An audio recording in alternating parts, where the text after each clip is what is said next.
Welcome back, Quick Brains. I'm so excited about this episode. What is a quick and easy way to understand your habits? And I'm excited here to be back again with Dr. BJ Fogg, and we have a really awesome setup. Very sophisticated. This is very sophisticated. Actually, the first time I interviewed you, we were both at a conference. BJ is a behavioral scientist, and he founded a lab at Stanford University, the Behavioral Design Lab. And we did previous episodes, and we recorded this. This was in very early of you were one of my first guests on the show, and we just did that on my phone. Bam, bam. And so, because the goal here is to create amazing content that's usable, that's practical, that anybody could do, and we're going to talk about your new book. It's called Tiny Habits. Congratulations. Thank you. It hit the New York Times, which is an amazing accomplishment. I'm very excited about this work. I think a lot of people over the years have probably asked you, where's the book? I know. Where's the book? On Twitter, it's like, when's the book coming out? That's been years. Yes. Yeah, I know. You get the same thing. Yeah, we do. And so, and I feature you actually I was showing you this is my upcoming book coming out in a few months, Limitless. There's a whole area talking about inciting your work because this is amazing. So I'm excited about this conversation about a quick and easy way of understanding habits. Yeah. And then people all the time, as you're listening to this, think about a habit you either want to adopt or a habit you actually want to mitigate and reduce, because I think we all have those things. And so, so where do we start? How do you understand habits? What are habits? Habits are things you do quite automatically without thinking. And so a decision is the opposite of habits. And you can map them out on a spectrum that on one end is a decision, like, oh, what am I going to wear today? So I was deliberate about what I was wearing today. Whereas habits you do without thinking, such as, what briefcase am I going to take? Well, that wasn't a decision. I always use the same briefcase. So habits are things we do automatically, but there's an analogy for habits that I talk about a little bit in this book, but not overly done. But I think it's the fastest, quickest way to, really understand what habits are and how they work. And it's to think of habits as plants. And think of your collection of habits as like a garden that you have. And so each flower, tree, shrub is a different habit, and they're in different locations in your garden, just like habits are in different locations of your routine or your life. You can not do anything to the garden and just let whatever grow, like bad habits, or you can deliberately design what you want, which is what I'm advocating in Tiny Habits and elsewhere. You can design for it. Now, is there, in this metaphor, are there ways of nourishing a habit? Let me give two specific tiny habit recipes that work for that I know from research, and I'm sure there's more. And then we'll map it back to the garden analogy. So for reading, say you want to read more. Yes. That's an abstract thing. You've got to make it specific and super, super tiny. Okay. So in one case, it could be all you're doing is just opening the book. Okay. So the habit is just open the book to where you left off. And then that's really tiny. It's about as tiny as you can get. Pretty much. And then you find, where does it fit naturally? Does it fit after you sit down on the subway on your commute to work? Does it fit after you start the coffee maker in the morning? Okay. So you're finding, where's the placement? So that's really important. Make it tiny, find where it fits well. After I sit down on the subway, then I open my book. So that's the recipe. If it's a coffee maker, it's like, after I start my coffee maker, then I open my book. Now, so that's super tiny. And because it's so tiny, it's not hard to sustain. Okay, so that's the hack in Tiny Habits, is you make it so small that you don't require lots of motivation to do it. Now, you can always do more than open the book, and hopefully most of the time you will. And in the Tiny Habits method, you always do the tiny version. You can do more if you want, but if you do more, like read a paragraph or a few pages or a chapter, that's extra credit. So in your mind, you're thinking of it as extra credit, and in the future, you do not raise the bar. You don't think, oh, now I'm up to a chapter a day. No, it's always the tiniest thing. Now, that said, for your listeners, for Quick Brains, it's going to be underwhelming to open the book. So pick the tiniest thing that has meaning. So it might be a paragraph or it might be a sentence. Okay, but I really just opening the book actually worked.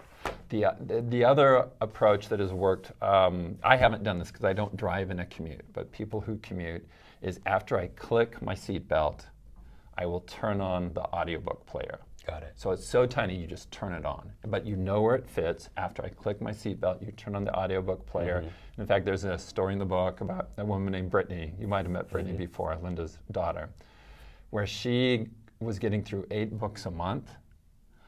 Here, I reel it back in and say at least 5, because 8 sounds like I'm exaggerating. Right. That's what she told me. So I reel it back and I say at least 5 by doing that. And so rather than having the book stack up on her nightstand by her bed, which caused her a lot of stress because they just stacked up, she found this way with Tiny Habits to start not reading, but listening to books and so on. So in each case, it's you make it really tiny, find where it fits, just like you would in a successful garden. Now you wire it in. So this is where I think your previous question was. What causes it to wire in? What causes the roots to grow? Mm-hmm. And in Tiny Habits, there's a hack for that, and it's called celebration. And what you do is you fire off a positive emotion. You cause yourself to feel a positive emotion, and that's what makes your brain remember and want to do it again. You're hacking your brain through this thing called celebration. And in the appendix here, I give 100 different options, and I give some exercises so people can find the celebration that works for them. So it's anything that you can do in the moment that will cause you to feel a positive emotion. And the way that works, what's going on is the emotion causes the dopamine to regulate in a different way. Mm-hmm. So your brain takes note, and it has to do with the myelin sheathing of the neurons or whatever that makes that pathway more reliable. So you're using this technique called celebration to hack mm-hmm. your emotion, which then hacks your brain and wires in the habit, which is a whole different way of looking at habits than repetition creates habits, because that's not what creates habits, it's emotions. Yeah, a lot of our students who are listening around the world, we talk about adding emotion into memory, that information by itself is very forgettable, but information tied to an emotion becomes a lot more memorable. And even if people think about things that they are triggered by, a song that could take them back to when they were in high school, or a fragrance or a food that they would automatically be transported as a child and bring back all these memories. But our students know that all learning is state dependent in general, and that if people are associate to reading boredom, or they use it to fall asleep, those aren't great emotional states to be associated with an act that you want to have more of. Yeah, and I'd be interested in your experience on this. As I teach Tiny Habits, and I've taught 40,000 people personally, a certain percent resist the celebration piece, the emotion piece. They want to be, it's like not for them. And I'll stereotype. Right. Engineers and people from the UK are like, nope, not for me. It's like, well, guess what? Then you're not getting the full benefit of the method. You're not. Do you have people in Quick Brains who are like, yeah, that emotion stuff, I don't want to go there? Do you find resistors? We have, certainly some people they have some kind of a belief or filter around that, even at seminars, that if they don't want to go to a seminar that people are jumping on chairs and rubbing each other's backs and listening to loud music. But it's not, I feel like, obviously it helps enhance an experience if people are more up to it. That's interesting. So what you're saying is, let's say people know leaders are readers. They're going out and they're ordering your book, and they're really good at ordering and putting things into Amazon, that cart, or going to a Barnes and Noble and coming out with books. But really what they're doing is, when we're thinking about this seed analogy as like a plant, what we're doing is you have the book, and then you're setting a great environment. Either you're commuting to work, or you're sitting down with a cup of coffee, and you just open up the book. And you're setting it where making it so small, requires very little, a small, simple step that requires very little energy or effort. And if you find the right spot, the habit just feels like natural. It's like, why didn't I do this before? Then, so this takes away the question that people have is, how long does it take to form a habit? Because it's not about frequency or duration. It's about more intensity. Yeah, it's the intensity of the emotion. So if it's an intense emotion that your brain associates it with the behavior. So it has to be within, it can't be 30 days later. It's like as you're doing the behavior immediately after, that's what your brain has to associate, that positive feeling with this thing that you want to become a habit. The problem with the repetition idea, which is widely circulated in bloggers and headlines and things like that. 21 days, 30 days, 66 days. Yeah. You look at the research people are citing, the most common citation does not show that it creates habits. It correlates with habit formation, but there's no evidence that it causes it in that paper. So people are confusing causation with correlation, which is a common thing. And the problem from an everyday person perspective is if you think that it's 21 days or 66 days, that if you just endure something for 21 days, or that it'll magically form, then your whole look at how behavior change works is one of suffering and endurance, where, first of all, it doesn't wire in because of repetition, and second, you don't have to suffer and endure to create habits. You can do it in this uplifting, positive way, and that's a major theme in the book, is you change best by feeling good, not by feeling bad. And if somebody's feeling like, oh, in order to create a reading habit, I'm going to have to suffer for 21 days or 66 days, they procrastinate and maybe never get to it. So it's not just conceptually wrong, it has real-world implications to believe that repetition creates habits. Whereas emotions, then you do it through positive emotions. And that takes us to this conversation where people think that changing their habits is hard. You know, it is something that you have to struggle or suffer with. Some habits are, some habits aren't. Certainly you could have a habit of going to the gym, and you could easily uproot that habit if you wanted to, for example. And then there are some habits, and I address this in the book. Addiction's a hard word to define. Sure. And if there is a life-threatening or very serious, bad habit or addiction, go get professional help. Don't rely on any book. But as you come to things like snacking or maybe yelling at your kids or negative thoughts or things like that, sure, you can use tiny habits to change those behaviors easier than most people think. Forming habits, really easy. Untangling bad habits is a little bit harder, but it's still doable. And notice I don't say break bad habits, it's untangle. And there's a process, and I explain that here, the process. In fact, can I get geeky for a minute? Let's do that. Jan, this is one of the things I'm proudest of in the book, but they would not let me put it in the text, my editors, because it was too technical. So there's a 3-phase flow chart, page-by-page master plan. This is what you do. So if you have a persistent bad habit, phase 1, you focus on creating new habits. You don't worry about... And these could be habits, because you mentioned something, so it's not just external habits where you're opening up a book or going to the gym. It could be habits of thought, or habits of emotion where you have a temper, and you just have this association. And same formula. Yeah, and exactly. It all comes down to motivation, ability, prompt. My behavior model, right? And so here, you can see right here in the flow chart, motivation, ability, prompt, you flow through it. If phase 1 doesn't untangle, say, the negative thoughts or the saying critical things to your spouse or what have you, you go to phase 2, where you then focus on stopping the behavior, motivation, ability, prompt. If that still doesn't do what you need, then you go to phase 3, is where you swap. So often people say the only way to stop a behavior is swap it. That's not true. In my plan here, swapping comes in, but only at the end if nothing else has worked. So you're saying there's a belief out there that if you want to stop a habit, you have to replace it with something else. That's widely a headline in many things. And that's not, there's things we can simply just stop doing. Right.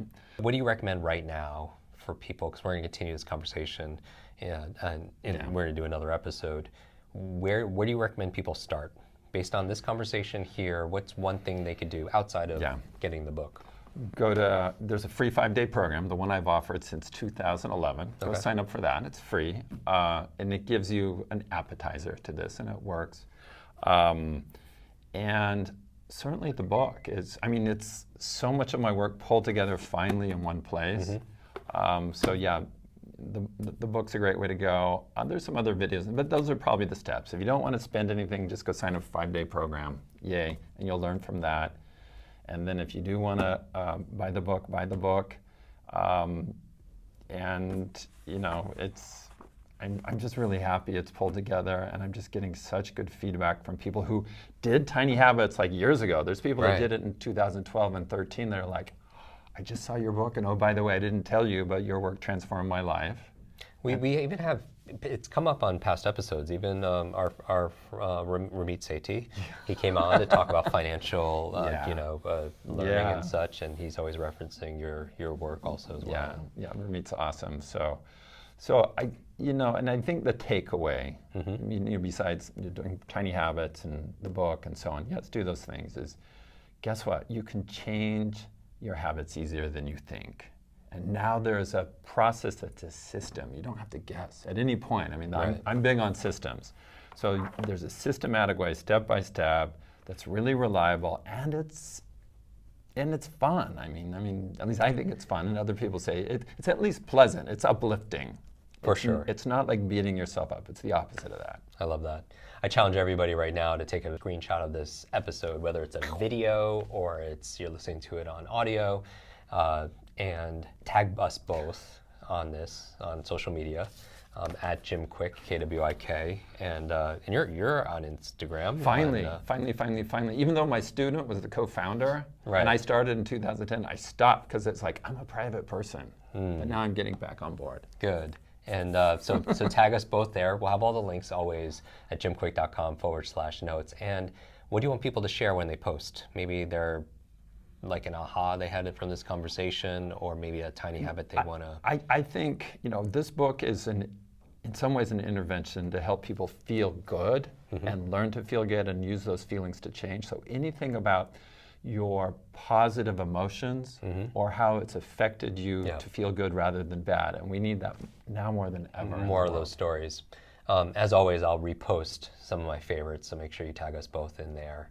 And BJ, thanks for coming back on the show. Thank you, man. Hi, Kwik Brain. It's your brain coach. I want to thank you so much for watching this video. 3 things to do. Number 1, make sure you share this, because when you teach something, you get to learn it twice. Update your learning so you can update other people's learning as well. Number 2, make sure you subscribe to this channel so you don't miss a thing, because if you miss a video, you miss a lot. And finally, make sure you hit that bell so you're notified and you find out when we put out the latest and the greatest. One extra thing, if you want really close attention, then text me. Here is my phone number, 310-299-9362. Did you remember that number? 310-299-9362. Shoot me a text and we'll stay in touch. Ask me your burning question. And I wish your days be full of lots of life, lots of love, lots of laughter, and always lots of learning. I'll see you in our next video.